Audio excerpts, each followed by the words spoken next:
All right, everybody, welcome back to another episode of the Lasting Learning Podcast. If you're watching this right now on YouTube, you can already see I've got an amazing guest. If you're listening to this on the podcast, let me just describe who we've got on. We got a guy who rocks the backward hat way better than I do because he actually has hair flowing out from underneath it. We got a guy with a way better accent than I have.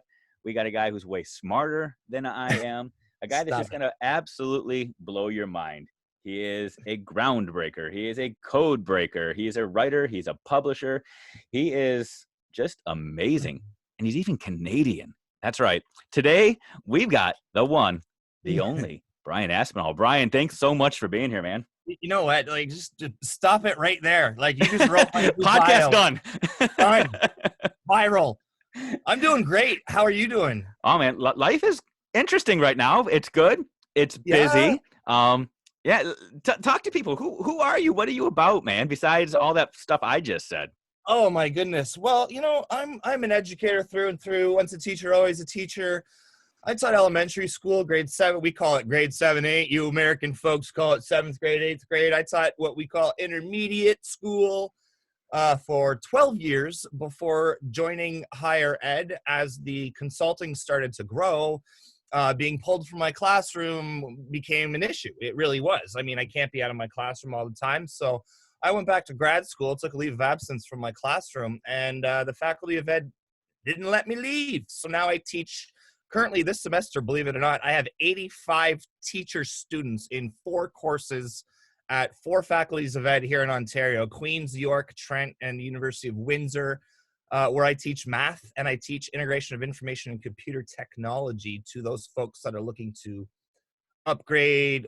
And the courses are bursting at the seams right now because substitute teachers aren't working. So they're all at home upgrading, which works for me because I don't get paid per class. I get paid per head. So 6 weeks ago, when all my consulting traveling work was canceled indefinitely, I had a bit of a moment of panic, but then enrollment went through the roof. So we're doing okay between that and chasing greatness and publishing books. Here we are talking to you. That's crazy. And, you know, we were talking before we started recording that you live in Canada, but you're actually south of me, which is bizarre. I Googled it. I live 90 minutes south of you on the North Shore. So everyone thinks the Canadian-U.S. border goes like this. And for those listening at home, I'm drawing a straight line. But then you hit the Great Lakes, boom, there's that big V, right? We share the Great Lakes equally across the U.S.-Canada border. So I live on the North Shore of Lake Erie, and we can see the smokestacks out our front yard at the nuclear plant in Monroe, Michigan. I can see them. That's awesome. That's so cool. Wow. So describe what it's like right now. You said your classes are bursting at the seams at the higher level. Is there a teacher shortage in Canada? I mean, we talk about it in the States all the time. You know what? Are you seeing that there? Yeah, we are seeing a substitute. I call it supply teaching, and I've been corrected by a lot of my U.S. friends. Like, what does that mean? You hand out paintbrushes? No, not those kind of supplies. Substitute teaching. It's just called supply teaching here. So there's quite often a shortage of substitute teaching. So interestingly enough, prior to COVID, we would have face-to-face PD sessions. And quite often, teachers would have to remove themselves from it because they couldn't get a substitute teacher to cover their class. Now, obviously, PD is going to change what that looks like moving forward. But yes, interestingly, because when I started teaching, it was really hard to get a teaching job, particularly being where I live in Southern Ontario, because we're about halfway between the University of Windsor and Western University in London, and both are producing thousands of certified teachers every year to come out. So it was very competitive. But yeah, in a nutshell, right now, finding substitute teachers is a challenge. And the faculty of ed here in Ontario, as of last year, the program was 1 year, and now it's 2. So I don't know if that's had a direct impact on their enrollment or not. I haven't dug through that data. But most people, I would say, that know you don't necessarily know you as this higher ed guy. They know you as this guy that will come in and kind of push buttons literally and figuratively to try to get some conversations started about getting our kids a little bit more engaged in the classroom with coding, just more hands-on learning. Where did all that come from? How did that evolve in your career? Oh, God. Well, you got 2 hours? 2 hours in Canada time is only 25 minutes. Oh, let's do it then. Yeah, go for it. I like that conversion rate. I was doing some consulting work in Iowa recently, and I was with the 8th grade class, and I said, hey, I'm 38 years old in Canada. How old am I here? And they really started to pull out calculators and try and do a dog years conversion. Anyway, how did it start for me? When I was in high school, so early 90s, my dad was a self-employed mortgage broker at the time, and he would advertise his work in the Yellow Pages. For those of you millennials at home, that means that's a phone book that used to get dropped at the end of your driveway. And those ads were incredibly expensive. So he started to teach himself HTML. He said, you know what? Why can't I build a website, scrap the Yellow Pages? Web hosting is a lot cheaper. And I'll plaster my domain name on my vehicle, and I just drive around the community like I always do. And so I was very fascinated by that process. So I started to dabble in the HTML front and started to teach myself how to code. Moving forward, I had to do this poster project for a media studies class, and I asked the teacher, I said, listen, with all due respect, I'm not a cut and paste kind of an individual. The purpose of the assignment is to curate information and present it to the class. If instead of doing it on a poster board, how about I do it on a website? And believe it or not, she said, what's a website? I mean, this is like 1994. And anyway, she allowed me to do that. And so I marched the class down when my project was done, and we didn't have a network. So I typed out, www.geocities.com/ and it was a Tupac Shakur fan site. I mean, 1993. I had long hair like I do now, trying to be Kurt Cobain and this West Coast rapper at the same time. So I built this website for a school project, and as you know, as an educator, teachers love to brag about the cool stuff their kids do. So she's in the staff room going, "Oh my God, little Brian Aspinall built this website. He's in 10th grade. This is crazy. Check it out."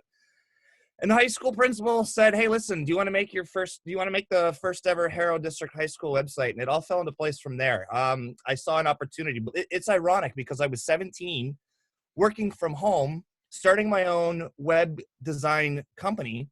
And again, working from home in the 90s, I've always worked from home in that capacity. It's been very interesting to watch the changes amid COVID right now. So as a result of that, I went to the University of Windsor, studied computer science. When I graduated, I thought, do I go to Toronto and chase the .com dream?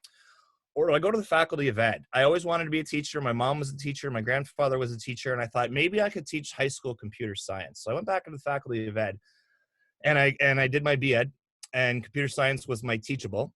And then I got hired by the elementary panel. So here in Ontario, we've got two unions. We've got K-8 elementary union, and we've got the 9-12 secondary union. And when you get hired by one, at the time, you didn't jump because you lost your seniority. So when I finally got that permanent contract 15 years ago, when it was hard to get a job, I stayed.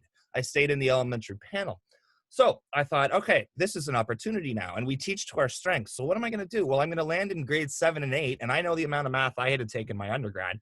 So I never taught. For those listening at home who recognize me as this coding maniac, I've never taught kids to code. There's a big difference. I don't have a coding curriculum. I don't evaluate coding. I teach math. I teach science. I teach literacy using code. If you can learn to code, you can code to learn.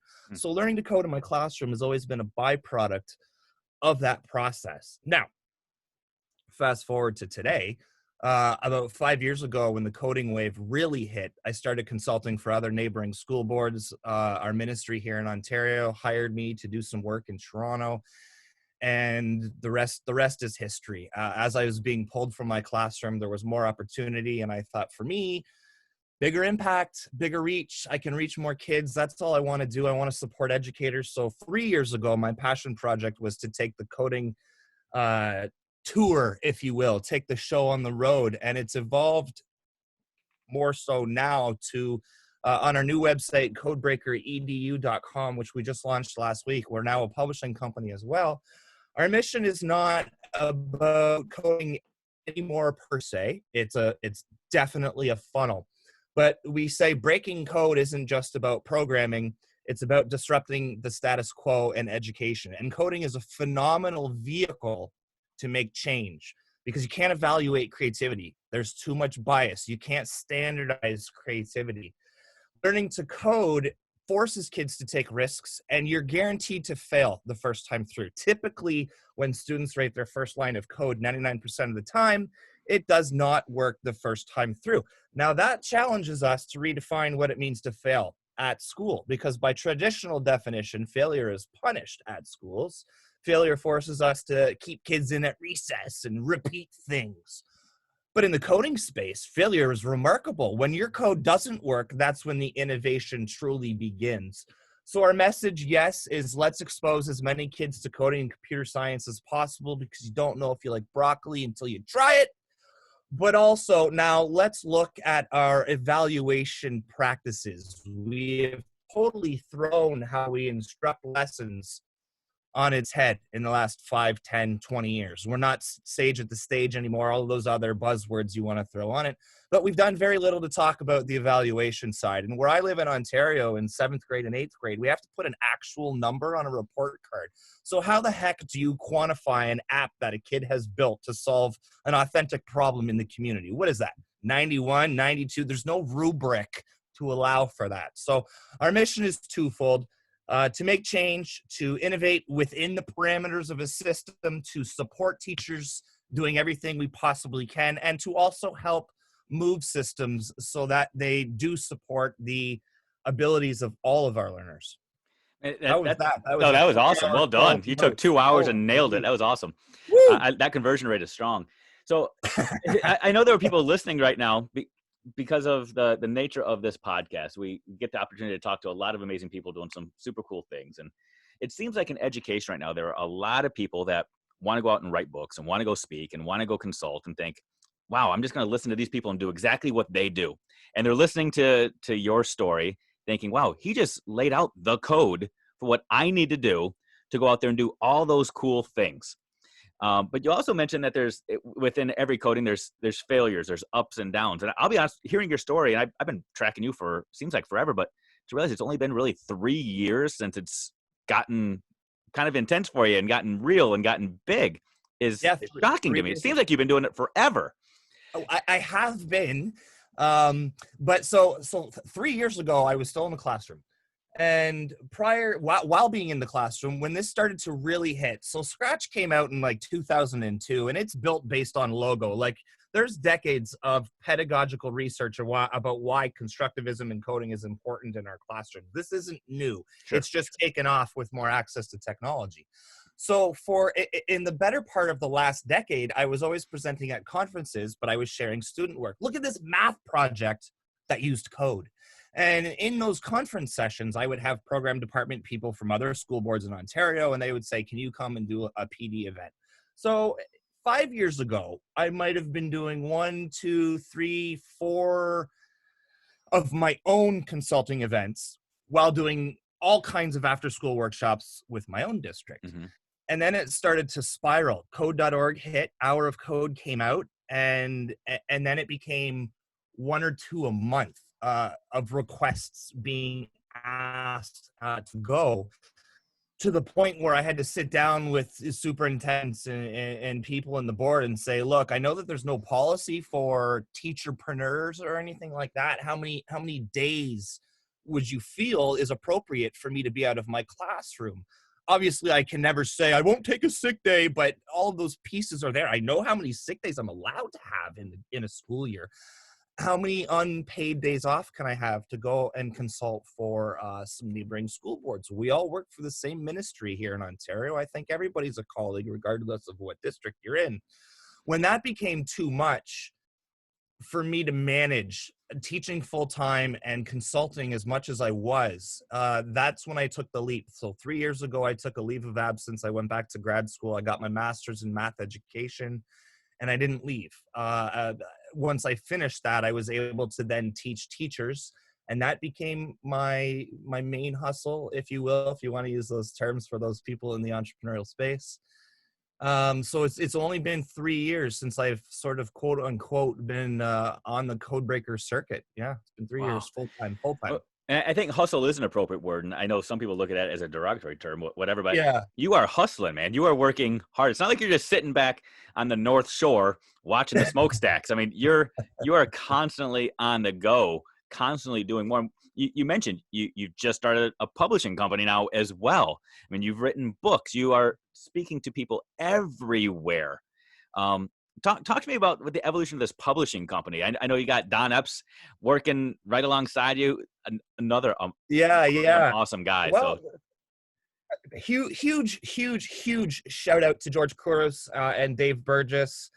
I've known George for a variety of years. He's sort of my other Canadian brother on the circuit, if you will. There are others, but who doesn't know Mr. Couros and his brother?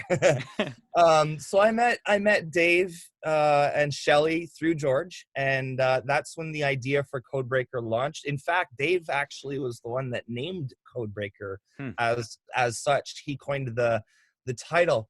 Interestingly enough, I make fun of it now. It's a quick read. I call it the coding pamphlet because it's not very big.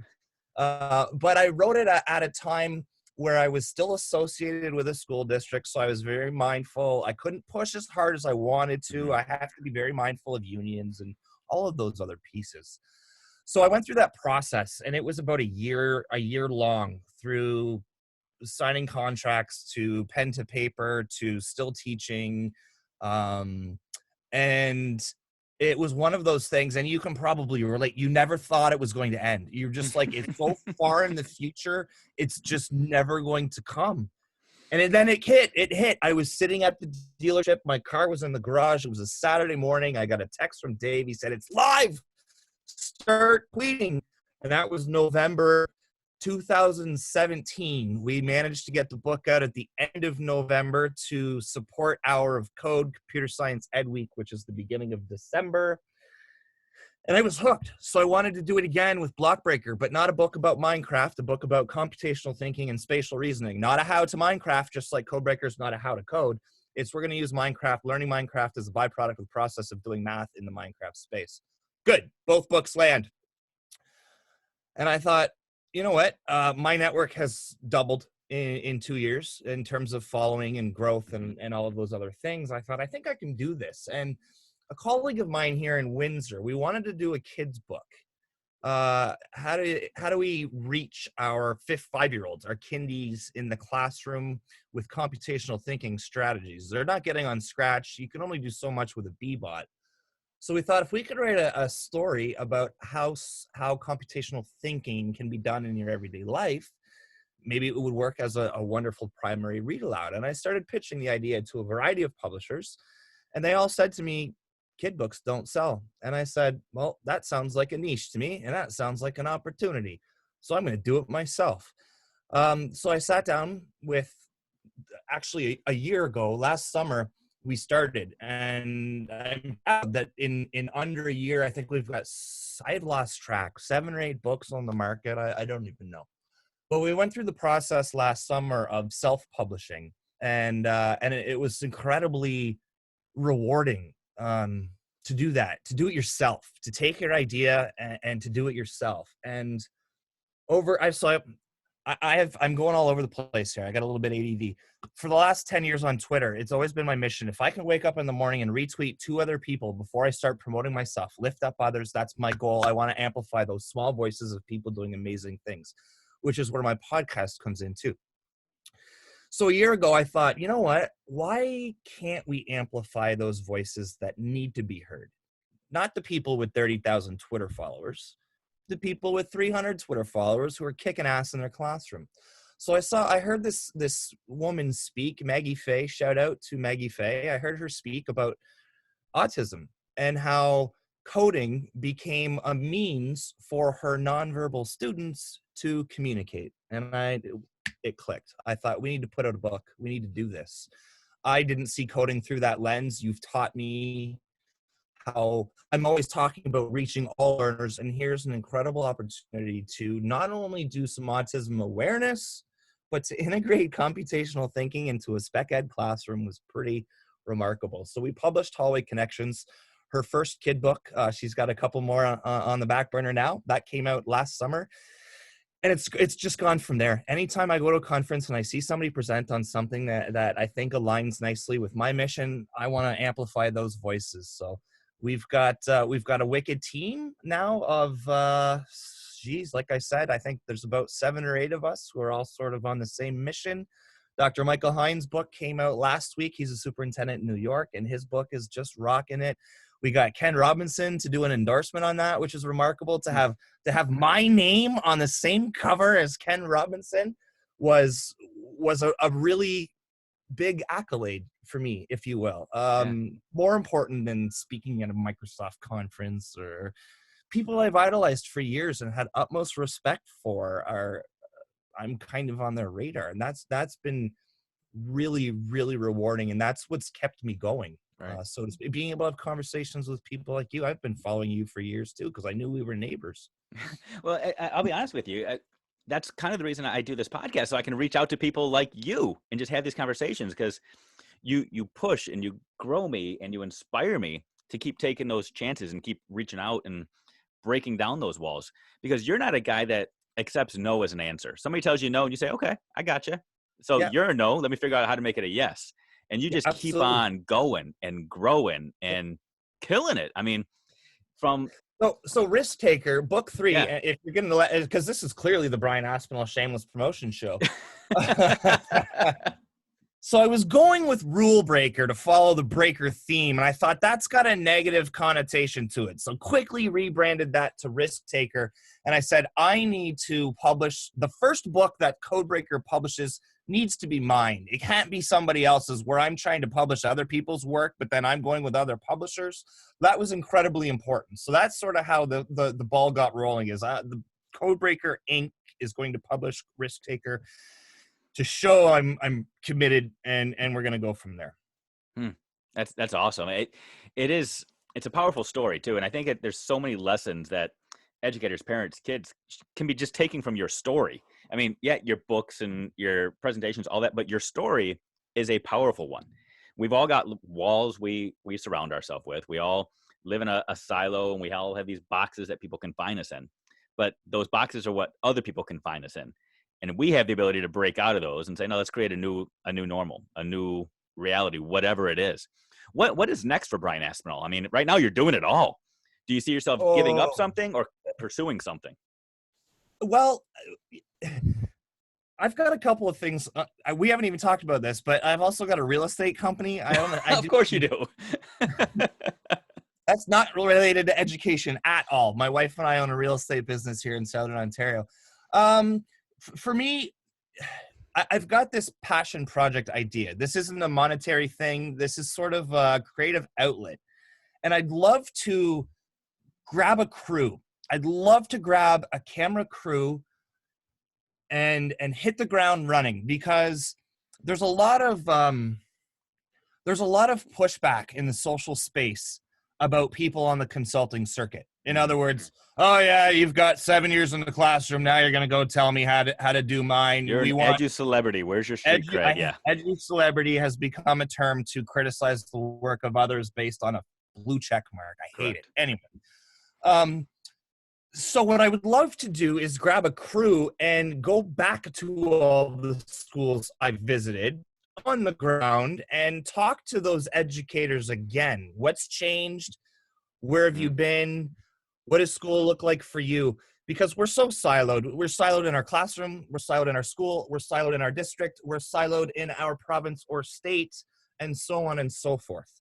So I would love to create some kind of, I don't know if documentary is the word, but I want to capture the voices of those people on the ground that I've met. I would love to go back, because I think what sets my body of work apart from a lot of other people is, sure, I'll come and keynote your conference, but I want to stay. Mhm. I'm not a fly in, fly out. If you want me to come and speak to your staff, then I want to spend a week there and visit their classrooms. I want to be at the PD thing and talk about the why, and then I want to go to your classroom and actually do the how. And I Mhm. truly think that sets me apart from others who are just doing the keynote circuit. There's nothing wrong with that, but I want to do both. I want to talk to you about what's worked for me, and then show your kiddos, because the best PD we all know is with them, with the kids. Absolutely. Anyway, so what's next? That's something I'm toying with that idea, whether it ever comes to life or not. I just want to take a year, maybe find a corporate person who would like to back it, so I can eat in hotel rooms,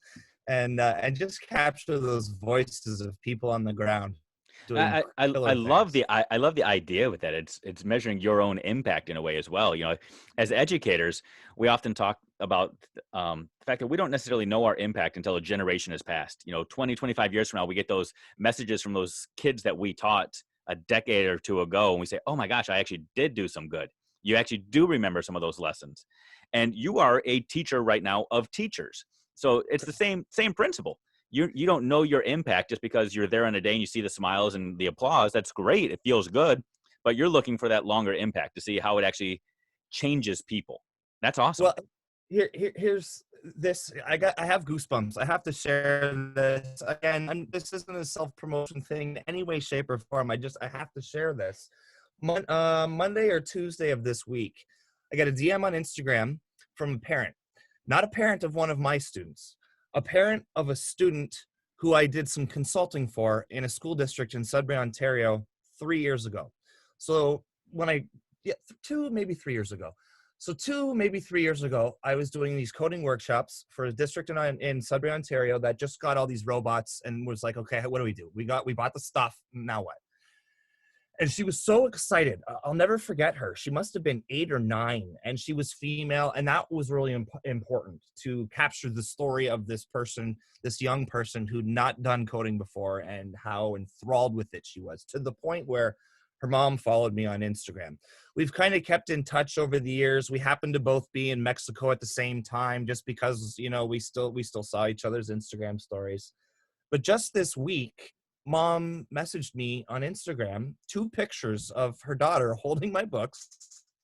I met this kid one day, holding my books, followed by a message that said, it's Emma's 11th birthday this week. I'm reaching out to those people that she admires. Do you have the time to say happy birthday on video for 10 seconds and email me the clip? And like holding back tears, I was like, holy, this is incredible. That's awesome. So we sent her some books. Of course we did. We sent her some of our kid books and a personalized birthday card, and she got the video. So it's those moments that keep me going. It's those stories that keep me going. It's not following. It's not fame. I don't even like that stuff. It's those impacts, because that kid will forever remember that day, and me too as a result. Oh, that's good. That's awesome, man. That's what it's all about. It's about those personal connections, no matter what it is you're doing. 100%. And now it gives me an opportunity. I need to reach back out to the program department that I was working with at the time and say, you remember this? Look what's come of this. Because that day, great PR for them, great PR for everybody, great for that kid, great for that family, the community, all of that stuff. That's awesome. Well, I'll tell you what, Brian, when we started today, you said, how long can we go? And I was like, hey, we can spend all day doing this. But I know they're in Canada, Wi-Fi is an issue, whatever. And it's raining there. And we got to put the tinfoil hat on and get the Wi-Fi gods to cooperate. Your wife's got staff things, all that kind of stuff happening on your bandwidth. So I'm going to try my best to wrap this up as quickly as I can, but not without letting you share something else. I tell all my guests that I want to end with something that is just absolutely mind-blowing, something that people are going to remember you for. I mean, I've already got a notebook full of notes here from stuff that you've shared that I'm going to be taking with and reflecting on. But people that listen to podcasts sometimes listen while they're driving to the grocery store, when they're mowing the lawn or working out. And I like that last little nugget that is shared by my guests to be that thing that connects the dots between them and life change, or them and going out and doing something awesome. So Brian, if in just a second, I'm going to ask for your mic drop moment, that thing that you're just going to walk off the stage with and say, boom, this is what it's all about. What is that thing? What is it that you want people to leave this conversation with? Interestingly enough, it's not going to be coding. It's not going to be follow your passions. That's what I'm doing. It's not going to be that stuff. For me, it's going to be Mrs. Boudreau. Because Mrs. Boudreau, she's my mic drop moment, because I credit her to why I'm here having this conversation with you 25 years later. Mrs. Boudreau took a chance on me in grade 10. Mrs. Boudreau took a risk on me in grade 10 and set me on this path. Her allowing me to build a website as a school project was completely out of her wheelhouse. And not only did I have to do the media studies content that she was evaluating, it became layers of a cake. I had to teach myself HTML. I had to learn about web hosting. I had to learn about domain names. I had to learn about hexadecimal and internet colors. All of these pieces I had to learn as a byproduct of the process. of simply creating a website to present the information I had done research on. And we're close in age. Research in those days meant cutting pictures out of 17 magazine, right? Teachers would collect National Geographic and People magazine, and we would go find our favorite whoever and cut out pictures. So my mic drop moment is I want to be Mrs. Boudreaux. That kid this week, Emma, I want to be her Mrs. Boudreaux. I want all educators out there to empower their students to find their passions and let them run wild with it.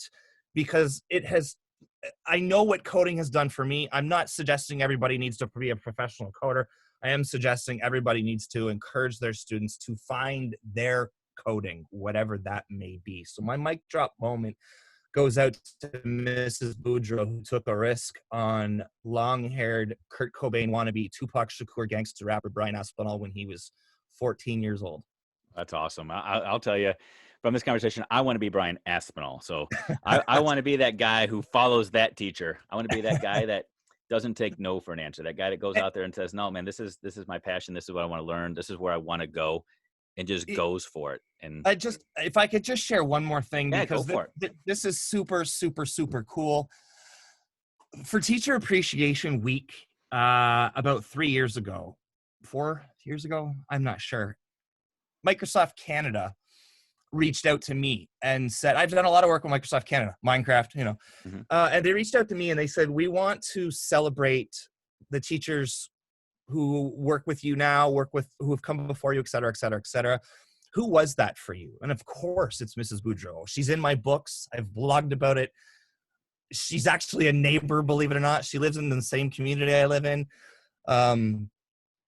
So anyway, they took the story. They said, why? Well, this is what she let me do in high school, which set me on this path. I had a paid web portfolio job out of high school as a result of a school project. I monetized a school project because she allowed it, and I turned it into a career. And what they did for Teacher Appreciation Week, they said, great, now we're going to have you come to Toronto and record a video thanking her. And we've got a bunch of people. We're going to compile it together. And I thought, that's really cool. I mean, Microsoft Canada is going to put me up in a hotel room and put me on their little website. That's some great PR. I'm all over this. This is great. So they're asking me all these questions during this interview. Why Mrs. Boudreaux? And the last question was, what would you say if you saw her right now? Oh my God. I hadn't seen her in 20 years. She heard the whole thing. She was there. Oh, wow. They had her come out, the biggest hug. And you know what she said? Me? That's why I want to be Mrs. Boudreaux. Be humble. Be bold. Boom. I like that. Bold humility. Well played. Way to wrap it up, my man. That was awesome. It's almost like you planned it. That was awesome. So good. Brian, I appreciate you more than you know. Wow. I know I kind of cyberstalk you a little bit. I follow your every move, so forgive me. That's what we do in Michigan, though. We follow our Canadian heroes. So thank you for allowing me to do that. Thanks for connecting today. We got to go to a Wings game or the arcade bar downtown Detroit. You got it. And we go to a Wings game right now. We'll be the only ones there. I mean, so let's do it. Absolutely. That's awesome, man. I just nice to have Iserman back, though, eh? I'll take it. Absolutely. Oh, I said, hey, Canadian A.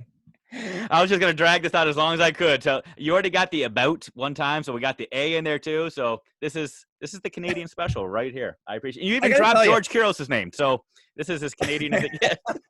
Tag him. You got it. The Canadian economy is based on the oil industry, and with what's happening with COVID right now, of course, gas prices are down all over the place, which means our dollar's not strong. So when they do open up the borders, our exchange rate right now, believe it or not, is 35%. So you want to come over to Windsor and have yourself a $4 Canadian pint of beer, it's only going to cost you $2.50 US. Think about it. Sweet. And that's how we got that 2-hour story down to like 25 minutes. I mean, this Canadian exchange rate just keeps getting better and better and better. Cheap beer, cheap gas, and time flies. Boom. Metric system, Canadian minutes are so much more efficient than US minutes. Well, Canadian people obviously are just so much smarter than us too. So that's awesome. I'm not touching that one. Brian, I appreciate you. People that are listening to this, they're going to be able to go down and look at the show notes and get all your contact info. But for those people like me that oftentimes listens to podcasts or watches YouTube videos and they're too lazy to scroll to the bottom and click the buttons. Can you just real quickly just mention to people how they can connect with you? Absolutely. Find me on Twitter at Mr. Aspinall. That's got one S, Mraspinall. I'm on Instagram at Mr.Aspinall. I'm on Facebook. You can Google me. You can hit MrAspinall.com. But I would really appreciate everybody taking a peek at the amazing work of my colleagues at codebreakeredu. They're wicked amazing educators from all over the place who are doing amazing things on the ground every day for the kids in our classroom. And they have amazing stories to tell. Boom. There you go. Check it out. Awesome stuff out there. Check it out.